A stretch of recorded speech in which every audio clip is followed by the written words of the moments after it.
All right. Many of you have asked me, David, do you think Marjorie Taylor Greene, the radical Trumpist Republican Congresswoman, is she really this dumb and ignorant when she says things like her rights were flagrantly violated, or that there was a peach tree dish, or that Nancy Pelosi's gazpacho police did something? Is she really this dumb, or are these incredibly brilliantly orchestrated viral moments that are contrived and planned to get her attention? Or are they sort of like verbal glitches in the style of Trump? So let's see if we can figure it out one by one. First of all, there's a new one of these. Marjorie Taylor Greene recently said that people were stroking fear. Of course, the term is stoking fear. Stroking fear and paranoia in everyone, saying terrible messages ahead of time.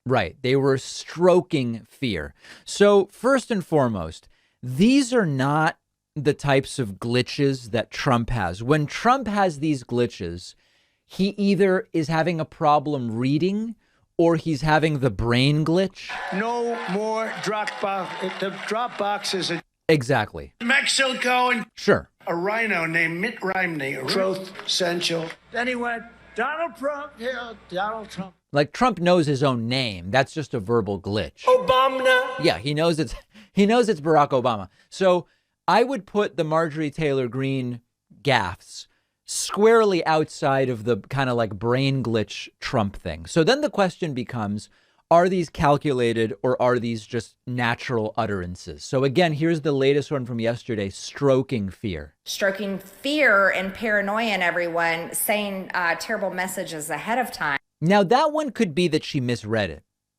I think maybe she doesn't know the word stoking. She seems to be reading on this one. We've then got when her rights were flagrantly violated. If you have never smelled Marjorie Taylor Greene be flagrantly violated, then you don't know what's going on out there. And why their due process rights are being so flagrantly and horrifically violated. So that one's not reading. She's not reading that. Is that deliberate? Is it some kind of brilliant joke which gets 5 million views and more? It doesn't feel like it. It doesn't feel like it. Here's another example. This is her infamous gazpacho police, of course, hoping to refer to the Gestapo. Not only do we have the D.C. jail, which is the D.C. gulag, but now we have Nancy Pelosi's gazpacho police spying on members of Congress, spying on the legislative work that we do. It doesn't seem contrived. It seems like she really has no idea what she's talking about. Here's the last one where she referred to a Petri dish as a peach tree dish. Like, what could that even mean? What does she think a peach tree dish is? You have to accept the fact that the government totally wants to provide surveillance on every part of your life. They want to know when you're eating. They want to know if you're eating a cheeseburger, which is very bad because Bill Gates wants you to eat his fake meat that grows in a peach tree dish. A peach so tree you'll probably dish. get. I don't think that that's fake. I just don't think that that's fake. I think she's really that dumb, and it's nothing to make fun of. I mean, education is so her being dumb is a tragedy. Her being ignorant is a tragedy of the American education system. People voting for her anyway, despite being so clueless. Is that also because of the same education system, or should we be saying the real crazies are the people voting for her? Like in most countries, if someone like Marjorie Taylor Greene ran for office or something, she would just be laughed off of the ballot. So maybe really the concern, as we've been saying with Trump, is the people willing to vote for her. Let me know what you think. I mean, as I've said before, it's not particularly unusual that people like Donald Trump exist, or that they might be narcissists and might want power. That exists everywhere. The difference is the United States had 60 something million people, I don't remember the numbers, who in 2016 were willing to vote for him to put him in power. That seems to be the unique part of the United States, because, you know, Trump could just be some CEO in a German boardroom or something like that. I'm like, okay, these people exist everywhere, but they wouldn't make him the prime minister, the chancellor of Germany.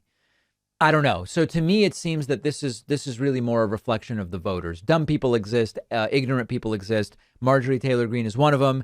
It's in part a result of the failing education system of the United States. But I don't think these are contrived gaffes. I don't think these are calculated viral moments. I think she's just this dumb. Let me know if you disagree. I think this is the biggest discount that any sponsor has ever offered on the David Pakman Show. This is Crush Organics. Crush Organics loves the show so much. They're giving my viewers 50% off their entire collection of organic CBD products when you use the code PAKMAN. I'm the only show where you can get this big a discount. That I like. And for each sale, Crush Organics will donate $10 to the Last Prisoner Project. That's a really great nonprofit. It helps to free nonviolent drug offenders and reform drug laws. Very important.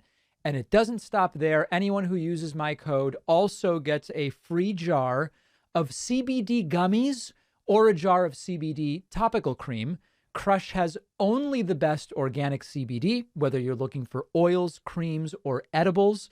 So that's 50% off and a free jar of gummies or topical cream and $10 towards creating real change in our justice system. Go to crushorganics.us and use the code PAKMAN. The link is down below.